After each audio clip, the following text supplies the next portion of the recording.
ओवीस kitchen या recipe चॅनलमध्ये तुमचे स्वागत आहे। तर आज आपण कोथिंबीरमध्ये रवा टाकून अतिशय भन्नाट अशी रेसिपी पाहणार आहोत। कदाचित यापूर्वी तुम्ही या पद्धतीने ही रेसिपी कधीच केली नसेल, पण जर एकदा केली ना तर सगळेच तुमची अगदी भरभरून कौतुक करतील, इतकी जास्त चविष्ट ही रेसिपी होते। तर चला थोडाही वेळ न घालवता लगेच रेसिपीला सुरुवात करूया। तर बघा, त्यासाठी इथे मी मूठभर इतकी कोथिंबीर घेतली आहे। थोडीशी जास्त आहे मुठीला। आता ही रेसिपी मी 2 व्यक्तींनुसार करत आहे, त्यानुसार इतकी कोथिंबीर पुरेशी आहे। कोथिंबीर स्वच्छ अशी पाण्याने धुवून घ्यायची आहे। जर कोथिंबीरमध्ये जास्त निबार वगैरे काड्या असतील तर त्या तुम्ही काढून घ्या, पण जर कवळ्या काड्या असतील तर त्या वापरल्या तरीसुद्धा चालतील। आता कोथिंबीर धुतल्यानंतर आपल्याला अतिशय बारीक अशी चिरून घ्यायची आहे। बघा, कोथिंबीर छान अशी बारीक चिरायची आहे, जास्त मोठी मोठी वगैरे सुद्धा ठेवायची नाही। तर इथे बघा, आता सगळी कोथिंबीर अशाच पद्धतीने बारीक चिरून घेते। तोपर्यंत जर तुम्ही चॅनलवरती नवीन असाल आणि चॅनलला अजूनही सबस्क्राईब केलं नसेल तर एक लाईक आणि एक सबस्क्राईब नक्कीच करून घ्या, कारण की नवीन यूट्यूबरसाठी तुमचं एक एक लाईक एक एक सबस्क्राईब हे खूप जास्त मोलाचं असतं।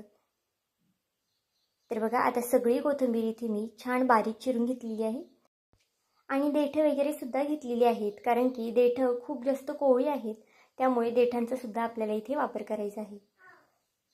तर इथे बघा, थोडीफार जर लांब वगैरे कोथिंबीर तुम्हाला दिसत असेल तर ती तुम्ही हाताने अशा पद्धतीने बारीक सुद्धा करून घ्या, कारण की या रेसिपीसाठी आपल्याला जास्त मोठी मोठी कोथिंबीर नको आहे। आता बघा, एक कढई ठेवली आहे। कढईमध्ये आपण तेल घालून घेऊया। आता इथे मी तुम्हाला सुरुवातीलाच सांगते की कारण की आपण वडी, कोथिंबीरचे धपाटे किंवा भजी वगैरे असं काही करत नाही, अतिशय वेगळी रेसिपी आहे। यापूर्वी तुम्ही ही रेसिपी कधीच केली नसेल, इतकी जास्त वेगळी आहे। तेल तापलं की त्यामध्ये अर्धा चमचा जिरं घालून घेतलेला आहे। एक मोठा चमचा मी हिरवी मिरची आणि लसणाची पेस्ट घातलेली आहे। तिखट तुम्ही तुमच्या आवडीनुसार कमी किंवा मग जास्त करू शकता। पांढरे तीळ घालून घेतलेले आहेत भरपूर असे। आता हे छान आपण तेलावरती परतून घ्यायचं आहे। तर इथे बघा, जे पांढरे तीळ आहे त्याचा असे छान सोनेरी रंग झाला की आपल्याला यावरती कोथिंबीर घालून घ्यायचं आहे। जास्त सुद्धा परतू नका, कारण की पांढरे तीळ वगैरे लगेच जळू वगैरे शकतात, मग त्याचा करपट वास येतो। आता इथे तुम्हाला वाटत असेल की आपण भाजी वगैरे करतोय, पण असं सुद्धा अजिबात नाही। रेसिपी खूप जास्त वेगळी आहे आणि दिसायला तर इतकी अप्रतिम दिसते ना, तर तुम्ही नक्कीच एकदा ही व्हिडिओ बघितल्या करायला घ्याल, कारण की इतकी जास्त सोपी आणि अगदी झटपट बनणारी आहे। तर बघा, कोथिंबीर सुद्धा फक्त 1 मिनिटासाठी मी इथे परतून घेतली आहे। जास्त सुद्धा आपल्याला कोथिंबीर परतायची नाही आहे। आता कोथिंबीर छान परतून झाली की यामध्ये मी अर्ध्या ग्लासला थोडंसं कमी पाणी घातलेलं आहे। चवीनुसार मीठ घालून घ्यायचं आहे आणि हे छान असं मिक्स करून घ्यायचं आहे। आता फास्ट गॅस करायचा आहे, कारण की आपल्याला याला छान अशी उकळी काढून घ्यायची आहे। तर बघा, इथे गॅस मी फास्ट करून घेतलेला आहे। आता याला हलकीशी अशी उकळी आली की यामध्ये आपल्याला रवा घालून घ्यायचा आहे। आता इथे आपण मेंदूवडे वगैरे सुद्धा करत नाही। रेसिपी अगदी युनिक आहे, वेगळी आहे। यापूर्वी ही रेसिपी तुम्ही कधीच केली नसणार आणि जर पाहुणेरावळी आली ना तर नक्कीच ही रेसिपी आवर्जून करा, कारण की ही रेसिपी त्यांना खूप जास्त आवडणार आहे। तर बघा, बारीक रवा घेतलेला आहे मी इथे। जर तुमच्याकडे जाड रवा असेल तर तो सुद्धा इथे तुम्ही वापरू शकता। आता अगदी थोडा थोडा करून यामध्ये आपल्याला रवा घालायचा आहे। एकदम सुद्धा रवा घालू नका। व्हिडिओत दाखवते त्या पद्धतीनेच तुम्ही सुद्धा अगदी थोडा थोडा रवा घाला, म्हणजे ज्या रव्याच्या गुठळ्या वगैरे अजिबात होणार नाही आणि व्यवस्थित असा रवा छान मिक्स होईल कोथिंबीरमध्ये। तर इथे बघा, छान असा रवा इथे मी मिक्स करून घेतलेला आहे। हा उपमा वगैरे सुद्धा नाही आहे। रेसिपी खूप वेगळी आहे, युनिक आहे। तर बघा, छान असे हे मिक्स करून घेते। आता पाणी बऱ्यापैकी संपलेलं आहे। आपल्याला हे खूप जास्त घट्टच पाहिजे, त्यामुळे पाणी सुरुवातीलाच कमी घाला आणि जर नंतर तुम्हाला शेवटी जास्त पाणी वाटत असेल किंवा बॅटर वगैरे थोडंसं पातळ वाटत असेल तर तुम्ही रव्याचं प्रमाण वाढवू शकता। तर बघा, रवा छान असा कोथिंबीरमध्ये मिक्स केलेला आहे। गॅसची फ्लेम अगदी स्लो ठेवायची आहे, फास्ट गॅस करू नका, नाहीतर जो रवा आहे तो खाली चिटकू शकतो। व्हिडिओ इथपर्यंत पाहिलाच आहे आणि व्हिडिओ थोडा जरी आवडला असेल तर व्हिडिओला एक लाईक आणि एक सबस्क्राईब नक्कीच करून घ्या। आणि माझा हा व्हिडिओ तुम्ही कुठून पाहत आहात हे सुद्धा मला कमेंट करून सांगायला विसरू नका. तर इथे बघा छान असे हे हलवून घेतलेलं आहे. जर नॉनस्टिकची वगैरे कढई वापरत असाल तर त्याला तर हे अजिबातच खाली चिटकत नाही, पण इथे मी ही जर्मलची कढई वापरलेली आहे, त्यामुळे थोडंफार खाली चिटकू शकतं. आता 1 मिनिटासाठी फक्त मी इथे वाफ दिलेली आहे. आता हे जे बॅटर आहे ते आपल्याला जास्तसुद्धा शिजवत बसायचं नाही आहे, अगदी थोडंसं शिजवायचं आहे बघा.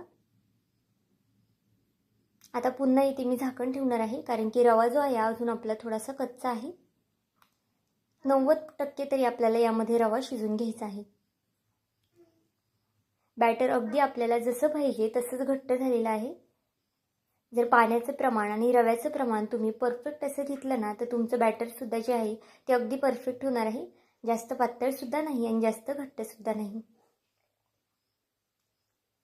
तर इथे बघा पुन्हा 1 मिनिटासाठी मी झाकण ठेवलेलं होतं. आता जे आपलं पीठ आहे ते परफेक्ट असं शिजलेलं आहे. आता मोजून जर मिनटं मोजली तर मी इथे 3-1 मिनटं फक्त हे पीठ शिजून दिलेलं आहे, कारण की रवा शिजायला इतकासा वेळ लागत नाही. अगदी 4 ते 5 मिनटामध्ये रवा शिजला जातो. आता बघा एका प्लेटमध्ये हे आपलं पीठ जे आहे ते काढून घेतलेलं आहे. तर इथे प्लेटला मी अजिबातच तेल वगैरे लावलेलं नाही, कारण की आपल्याला याच्या वड्या वगैरे करायच्या नाही आहेत, त्यामुळे तेलाचा वगैरे आपल्याला इथे वापरसुद्धा करायचा नाही आहे बघा पीठ काढताना. आता सगळं जे बॅटर आहे ते व्यवस्थित असं खरडून आपल्याला कढईतून काढून घ्यायचं आहे. आता हे पीठ खूप जास्त गरम आहे, त्यामुळे थोडंसं थंड होऊन द्यायचं आहे. तर बघा अगदी वाफा निघत आहे, हात वगैरे भाजू शकतात, त्यामुळे लगेच यामध्ये हात घालू नका. आता हाताला अगदी थोडंसं तेल लावून घेतलेलं आहे मी, कारण की आपण हे जे पीठ मिक्स करताना हे हाताला चिटकू शकतं. ही रेसिपी जी आहे ना तुम्ही मुलांच्या डब्याला सुद्धा बनवू शकता. रेसिपी थोडीशी डिटेलमध्ये सांगितलेली आहे, त्यामुळे व्हिडिओ तुम्हाला कदाचित मोठा वाटत असेल, पण रेसिपी जी आहे ती अगदी सोपी आहे, कमी वेळेमध्ये तयार होणारी आहे. तर बघा हाताला तेल लावल्यानंतर याचे मी छोटे छोटे असे बॉल करून घेतलेले आहेत. तुम्हाला जशा मोठ्या आकारामध्ये किंवा लहान आकारामध्ये आवडत असतील तर तुम्ही ते सुद्धा करू शकता. पण बघा इथे मी मीडियम आकारामध्ये याचे छान असे बॉल करून घेतलेले आहेत. अगदी सहज होतात, कारण की पीठ हलकंसं गरम पाहिजे. जास्तसुद्धा पीठ जे आहे ते थंड होऊन देऊ नका. गरम पिठामध्येच आपल्याला हे छान असं मिक्स करून घ्यायचं आहे. आता यामध्ये आपण हिरव्या मिरचीचा वापर केलेला आहे, पण जर तुमच्या हाताला हिरवी मिरचीची वगैरे आग होत असेल किंवा ॲलर्जी होत असेल तर तुम्ही हाताला जास्त तेल लावा आणि मग याचे गोळे करा, म्हणजे जे आग वगैरे होणार नाही. तर बघा छान असे एकसारखे गोळे करून घेऊया. अजून यामध्ये जर तुम्हाला अजून जास्त भाज्या वगैरे ॲड करायच्या असतील तर त्यासुद्धा तुम्ही करू शकता, जसं की शिमला मिरची किंवा मग गाजर वगैरे किसूनसुद्धा तुम्ही यामध्ये घालू शकता. आणि शक्यतो मुलं पालक वगैरे खात नाही, तर पालकसुद्धा तुम्ही कोथिंबीर आपण ज्या पद्धतीने चिरून टाकली त्याच पद्धतीने पालकसुद्धा चिरून टाकू शकता. खूप जास्त पौष्टिक रेसिपी आहेत आणि मुलं ही रेसिपी बघताच आवडीने खातील आणि ताटामध्ये अगदी शिल्लकसुद्धा राहणार नाही. तर बघा आपण याचे छान असे बॉल करून घेतलेले आहेत एकसारखे. दिसायला सुद्धा अगदी छान दिसतात आणि खायला म्हणाल तर अगदी अप्रतिमच लागतात. आता यावरती जे पांढरे तीळ आपण यामध्ये घातलेले आहेत ना ते सुद्धा बघा इथे व्यवस्थित अशी दिसत आहेत आणि यामुळे जी रेसिपी आहे ती अजून जास्त उठून दिसते. आता एका साईडला गॅसवरती मी तेल तापत ठेवलेलं आहे. आता इथे थोडंसं छोटंसं मी गोळा करून टाकलेलं आहे, तेल तापलं की नाही चेक करायला. तेल छान तापलं की यामध्ये आपल्याला हे जे बॉल्स करून घेतले आहेत ते घालून घेऊया. आता याला तुम्ही काय नाव द्याल हे सुद्धा मला कमेंट करून सांगायला विसरू नका. तर बघा एक एक बॉल आपण यामध्ये सोडून घेऊया. अजिबातच एकमेकांना चिटकत नाही, तुम्ही एकदम जास्तीचे सोडले तरीसुद्धा चालेल. आता इथे मी जेवढे केले होते तेवढे एकत्रित सोडून दिलेले आहे. गॅसची फ्लेम आपल्याला फक्त इथे फास्ट ठेवायची आहे आणि कंटिन्यू फास्ट गॅसवरतीच आपल्याला हे जे बॉल आहे ते सोनेरी रंग येतोपर्यंत तळून घ्यायचे आहेत. आता इथे गॅस जो आहे तो फास्ट का करायचा हे सुद्धा मी तुम्हाला सांगते, कारण की रवा वगैरे तळायला थोडासा वेळ लागणार आहे आणि आपला रवासुद्धा आतमध्ये शिजलेला आहे आणि कोथिंबीरसुद्धा अगदी परफेक्ट अशी शिजलेली आहे अगोदरच. त्यामुळे इथे फक्त आपल्याला जे बॉल आहे ते अगदी कुरकुरीत क्रिस्पी करून घ्यायचे आहेत वरनं. तुम्ही इथे पाहू शकता अगदी एकमेकांना चिटकतसुद्धा नाही, सहज असे हे निघले जातात. हे फक्त सतत हलवत राहायचं आपल्याला इथे. कारण की एका साईडने खूप जास्त डार्क रंग येईल आणि एका साईडने व्हाईट रंग राहील, त्यामुळे सतत इथे हलवत राहायचं आहे. एक 4 ते 5 मिनटं तरी तुम्हाला लागणार आहेत हे बॉल्स तळायला. जर तुम्ही अशा पद्धतीने पांढरे रंग येईस्तोपर्यंतच तळले की तर मग हे बॉल जे आहेत ते अगदी कुरकुरीत होणार नाही, मऊसूत पडतील. त्यामुळे रंग छान सोनेरी होऊन द्या आणि मगच हे तेलामधून बाहेर काढा. आता यासोबत तुम्ही चटणी खाऊ शकता किंवा मग नुसतेसुद्धा चहाबरोबर खाऊ शकता किंवा मग टोमॅटो केचपसुद्धा सोबत मुलांना देऊ शकता. खूप जास्त चवीला अप्रतिम लागतं. तर बघा छान सोनेरी रंग येईस्तोपर्यंत आता मी हे तळून घेतलेले आहे. आता एका प्लेटमध्ये आपल्याला हे काढून घ्यायचे आहेत. व्हिडिओ नक्कीच आवडला असेल तर तुम्ही मित्रमैत्रिणींसुद्धा तुमच्या शेअर करा, कारण की ही रेसिपी सगळ्यांनाच आवडण्यासारखी आहे आणि अगदी कमीत कमी वेळेमध्ये तयार होणारी आहे.